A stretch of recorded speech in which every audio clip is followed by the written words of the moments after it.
Hello. You read the title of this video. You know what you're about to watch.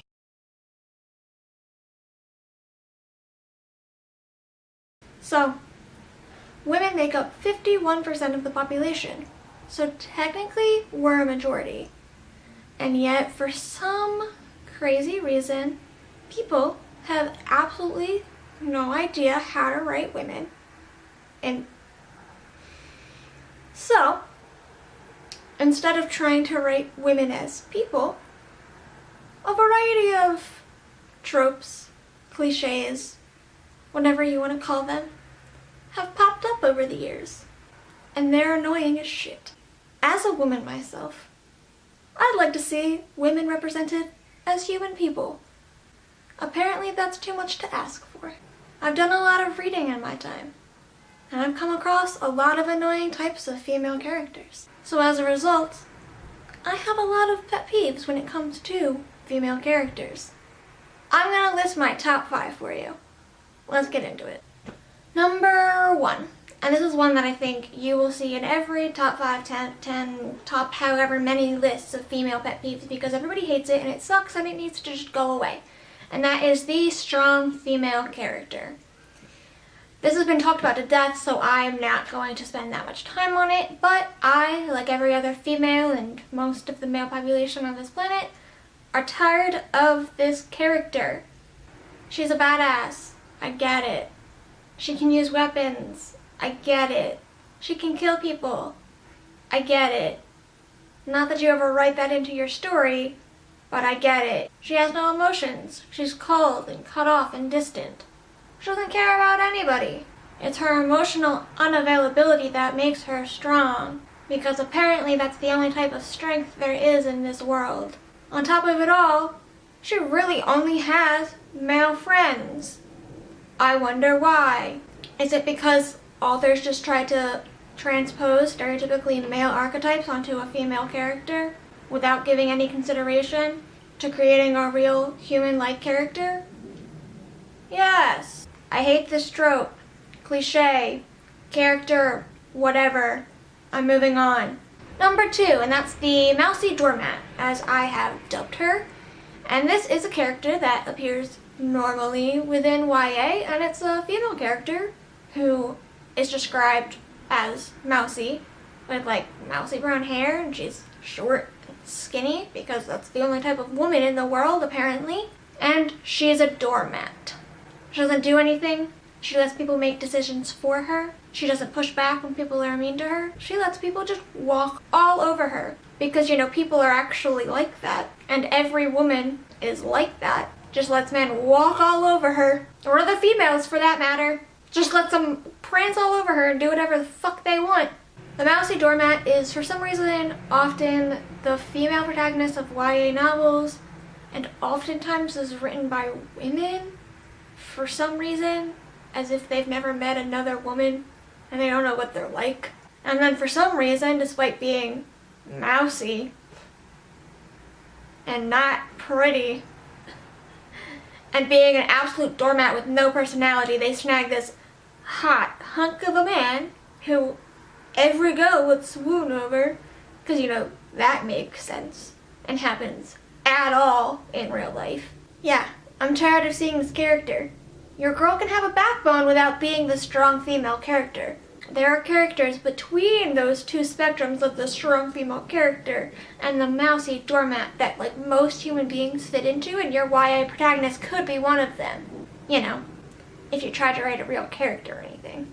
The next one I'd like to talk about, I have dubbed Walking Pheromones. The next one I have dubbed the Walking Pheromones because everything about her is about her sexual presence.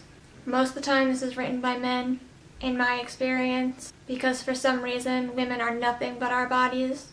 A lot of times descriptions of this woman focus very oddly on her breasts, because, you know, when I look into the mirror naked after I get out of a shower, once I finish complimenting my long, beautiful blonde hair, I focus very oddly and prolongedly on my breasts and their shape and size, because that's a normal thing that women do.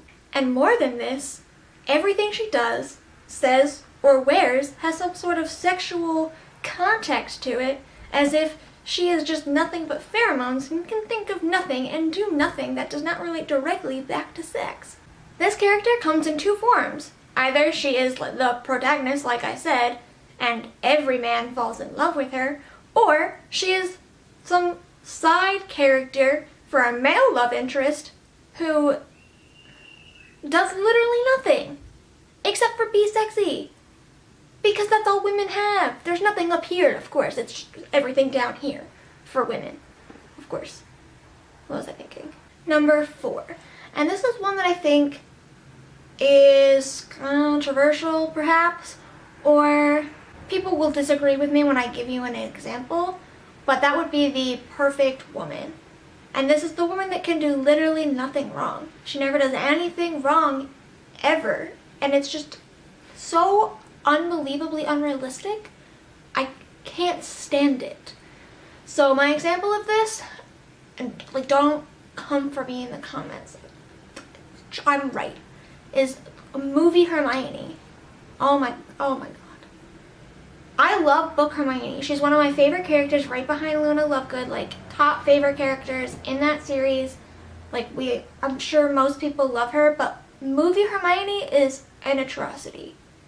They take every flaw that Hermione has in the books that makes her, like, you know, a real fucking person, and they're like, we're gonna take all of these away from her and make her perfect.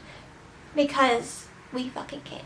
And it's really frustrating to me to see this trope because it sets up these unbelievably unrealistic standards for us to achieve, us as women, to achieve. Like, I can't be the top of my class brainiest person and emotionally strong all the time and beautiful no matter what I do without trying and good at everything I do and all of this. I can't do it. I'm a human being. Right? Women as human beings. We're not perfect. Not all of us are cyborgs. You should make your female characters have flaws and be human like your male characters if you want them to be believable or relatable or for people to like them at all. People like characters with flaws. It's not that hard. And number 5. And this is the one that I really think I hate the most, and I'm going to tell you why. And that is the girl that's not like other girls. I cannot stand this type of female character because when I was reading YA, when I was in middle school and high school, this was the predominant thing that was the defining trait of female heroines in YA. It is so destructive to young girls and teaches them this sense of internalized misogyny that they really don't need. Society gives it to them enough. Media gives it to them enough. It trains them to think that they shouldn't be friends with other girls because girls are lesser or not good enough to be their friends, and that being different from other girls and distancing themselves from things that are traditionally considered feminine is a good way to be a girl, and it'll make men like you because, again, that's every woman's goal, is for men to find them attractive, and then therefore, since that's your only goal, you have to do that by distancing yourself from other women. Like, not to mention, how is she different from other girls? She wears Converse. I know a lot of girls that wear Converse. She doesn't wear dresses. I know a lot of girls who don't wear dresses. It doesn't make any sense. So, there's that. I know what you're trying to say. You're trying to say she's not traditionally feminine, she doesn't like makeup, that sort of thing. But more than that, it's so destructive, it's unbelievable. And if you're a female writer writing a girl who's not like other girls, you need to take a step back and ask yourself, why am I writing this? Do I hate other women? If you hate other women, you need to really reconsider why, and you need to take a step back from writing and you need to reevaluate your whole life. Your female character should not try and differentiate herself and make herself different by making herself different from the other girls. Give her something special otherwise, like a special talent or a weird flaw or quirk. If she was really tall or, curvy and not really skinny, boom, you have a YA protagonist that's not like other YA protagonists. Wow. And you don't even have to go out of the way and say she's not like other girls. You just made her like a normal person, and people will like her for that. Like, isn't that crazy the way that like works? Like, people like reading about real characters. Please don't write about the not like every other girl. It hurts the youth of America. It hurts young, impressionable women. And it creates a generation of girls who don't want to do traditionally feminine things. When there's nothing wrong with liking things like makeup, or clothes, or shoes, or fashion. Like, those things are okay, and if you like them, that's alright. And so when you push this idea that that sort of thing is not okay onto young girls, you're teaching them really toxic thoughts. Just make a female character that's a human person. Okay, I got off on a bit of a tangent on that last one because it's one that makes me really mad, because I read it so much when I was younger and it really affected a lot of my time growing up and made me not want to be friends with females. And then as I got older, I was like, what the heck? Females are great. What am I doing? So anyway, if you like this video and you want to hear me rant some more in the future, hit that subscribe button, possibly like this video, leave me a comment, and also you can follow me on my other forms of social media. I have an Instagram, a Facebook, a Twitter, and a Tumblr that I never use, but you can follow me there and ask me questions and I'll start to use it. I'm done ranting for today. I'll see you guys in the next video. Bye!